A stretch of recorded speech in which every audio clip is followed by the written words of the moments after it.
పేరు Srikanth. First time మీరు మన ఛానల్ చూస్తుంటే సబ్స్క్రైబ్ చేస్తారని మనస్ఫూర్తిగా కోరుకుంటున్నా.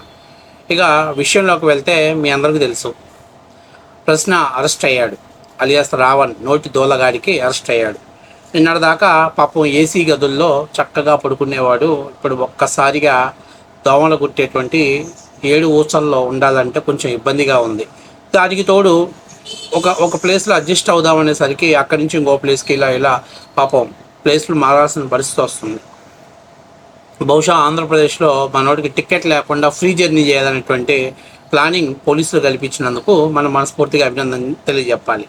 అంతేకాకుండా ఇంకా పాపం వీడు వెళ్ళిన ప్రతి చోట జన సైనికుల ఫ్యాన్స్ అందమైనటువంటి వాడి ముఖారవిందాన్ని చూడాలని చెప్పేసి ఎప్పుడు వాడి వీడియోలో నల్లటి బ్లాక్ షేడ్ తోటి అసలు వాడి మొహమా ఇంకేదన్నా అనేటువంటిది, మొహమా మొగ్గ ఏంటిదా అనేటువంటి డైలాగ్ కన్ఫ్యూజ్లో ఉన్న చాలా సందర్భాలలో, లేదురా ఇది మొహమే అని ఐడెంటిఫై చేయడానికి వాడు మొత్తం బ్లాక్ వేసేస్తాడు, మధ్యలో ఒక రెడ్ వేసేస్తాడు. అంటే నేను పెద్ద ఎర్రి పువ్వునరా అని ఒక రెడ్ వేసేస్తాడు. మామూలుగా ఎరుపు విప్లవానికి చిహ్నం అది, కానీ మనోడు ఎరుపు కాబట్టి మనోడు వేస్తూ ఉంటాడు. అంటే వాడి మొహం అనేది ఐడెంటిఫై చేయడం కోసం, లేకపోతే ఎవరైనా చూస్తే ఎవరిదన్నా మొగ్గేమో అనుకుంటారు కాబట్టి వాడి మొహాన్ని ఐడెంటిఫై చేయడం కోసం వాడు అది వేస్తూ ఉంటాడు. సరే, ఇప్పుడు ఫస్ట్ టైం ఆ సెట్టింగ్స్ లేవు, హంగామాలు లేవు, ఏం లేవు, చూద్దామని చెప్పేసి పెద్ద ఎత్తున జన సైనికులు మనోడి కోసమని చూడటానికని వస్తున్నారు. కానీ పోలీసులు అడ్డుకునే పరిస్థితి చేస్తున్నారు.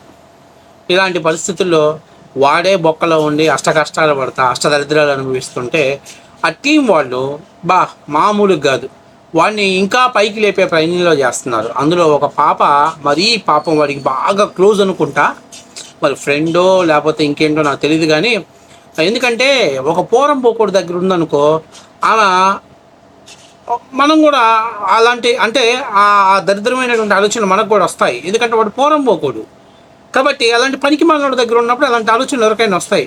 సరే, నేను ఒక మహిళ గురించి మాట్లాడదలుచుకోవట్లే. ఆమె మరి అసలు అరెస్ట్ అయినటువంటి వాడి భార్య ఎక్కడా ఏంటి అనేది బయటికి కనపడలే, కానీ ఏమో మాత్రం తెగ ఫీల్ అయిపోతుంది. భార్య కంటే ఎక్కువగా ఫీల్ అయిపోతుంది, భార్య కంటే ఎక్కువగా ఎలివేషన్స్ వేస్తుంది. ఈడిదేం దానిదేం ఈడు పోయాడు అనుకో, ఆ టీం మొత్తం హ్యాండ్ ఓవర్ చేసుకునింది. అందుకని చెప్పేసి ఆడి బొక్కలో ఉన్నాడు కాబట్టి అని మరీ ఇరికిచ్చాలని చెప్పి ఏమో మన అక్క భలే ఎలివేషన్స్ వేస్తుంది. అయితే మొన్నటిదాకా ఒక 2-3 స్క్రిప్ట్లో అక్క పార్టిసిపేట్ చేసింది. ఇది ఆంధ్రప్రదేశ్కి ఫ్రీ బస్సు దాంట్లో కాన్సెప్ట్లో మన అక్క ఉంది. తర్వాత ఇంకొకటి చంద్రబాబు నాయుడు గారు చేపల కూర వండిన దాంట్లో మన అక్కని మాట్లాడింది. అప్పుడు రావణ్ గారు బాగా రూమ్లో కూర్చోబెట్టి స్క్రిప్ట్ చెప్పాడు, బాగా రుద్దటంతో ఆమె కనెక్ట్ అయిపోయింది అనమాట.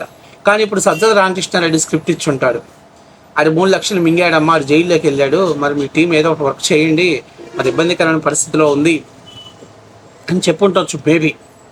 అందుకని మొదట పాపం ఒకటి వేసింది. ఏమేసింది?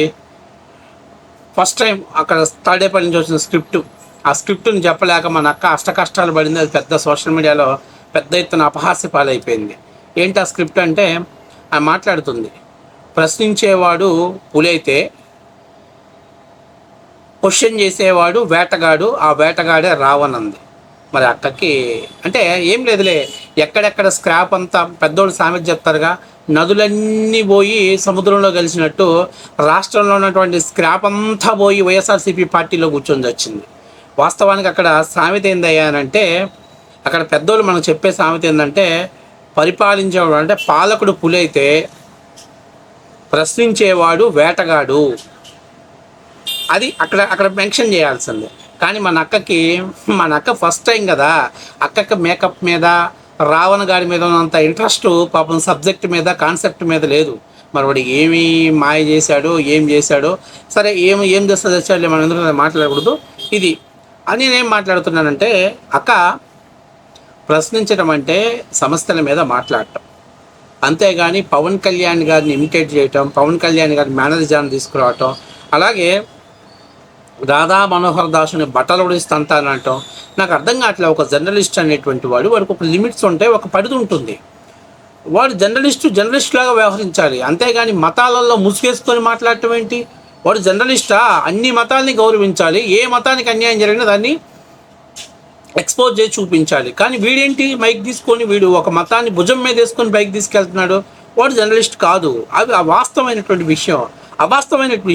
పోనీ ఒకవేళ ఏదైనా వాళ్ళకి అన్యాయం జరిగింది మాట్లాడదాం అనుకోండి, మరి ఎందుకు రాముడు వారిని అవమానపరిచాడు, సీతాదేవిని అవమానపరిచాడు, అవసరం ఏంటి? కాబట్టి వాడు జర్నలిస్ట్ అనేది కాదు. మీరు పెయింట్ వేసి వాడిని జర్నలిస్ట్గా ప్రాబికేట్ చేయాలని చెప్పేసి ప్రయత్నాలు చేస్తున్నారు. వాడికి అంత సీన్ లేదు. వాడు ఏదో కొన్ని కంటెంట్ మీలాంటి వాళ్ళు వెనకాల స్క్రిప్టులు రాస్తున్నారు కాబట్టి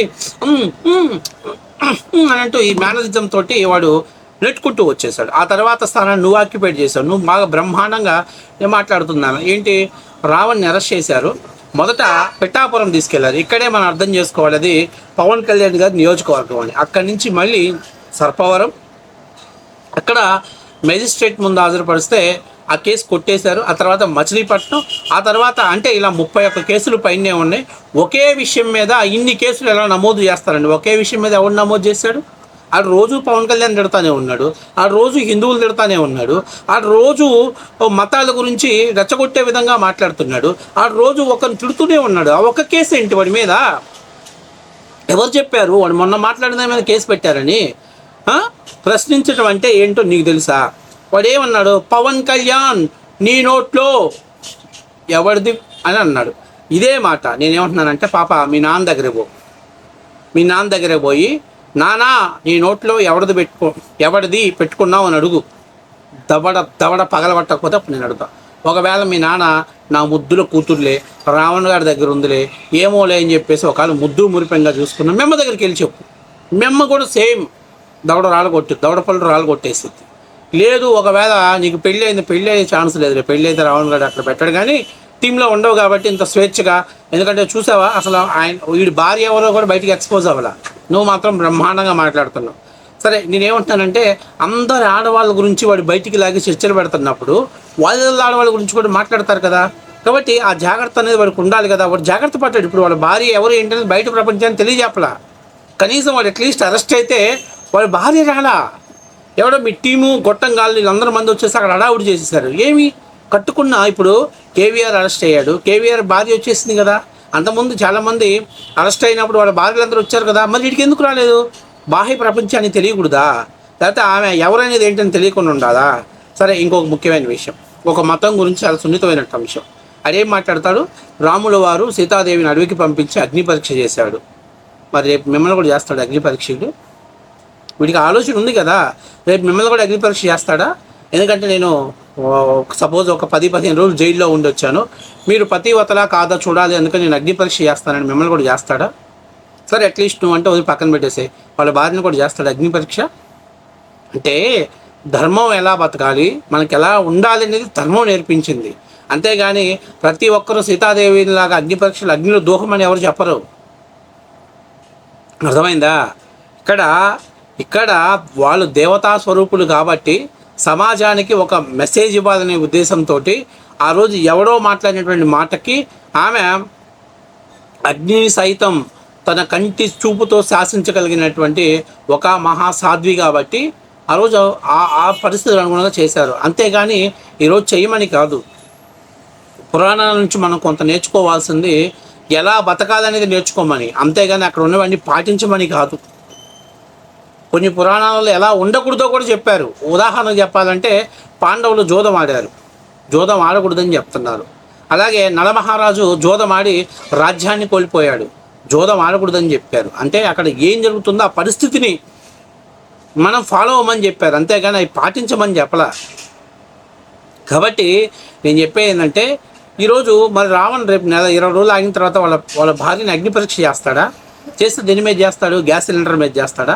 గ్యాస్ స్టవ్ ముట్టించేసి పోయి నువ్వు మహాపతివతం అయితే కూర్చోమని చెప్తాడా?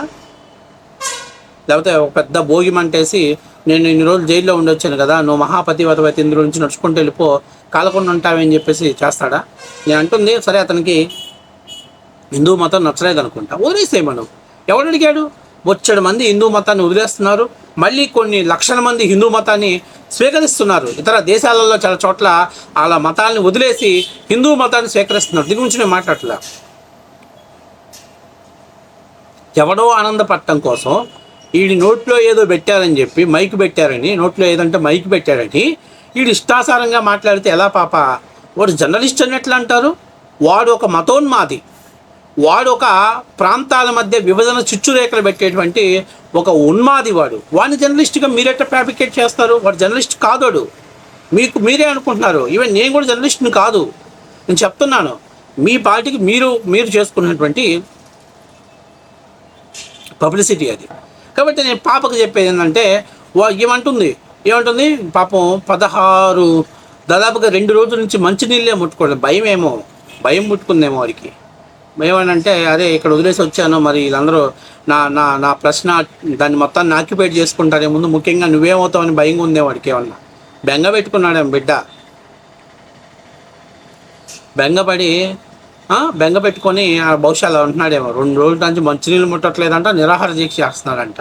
చెక్కు చెదరలేదుగా, ఒంట్లో చాలా కొవ్వు ఉంది, చాలా జీబొలుపు ఉంది వాడి దగ్గర. కరగాలి, అది మొత్తం కరిగించాల్సిన బాధ్యత ఉంది మన దగ్గర. కాబట్టి వాడు 2 రోజులు కదా 3 రోజులు అందరి పైన వచ్చిన నష్టమేమి లేదు. బాగా ఏసీలో కూర్చొని చికెను అలాగే మటను ఫ్రాన్స్ తిని బాగా బలిసి కొట్టుకుంటున్నాడు వాడు. కాబట్టి 3 రోజులు తినకపోయినా ఏం కాదు వాడికి.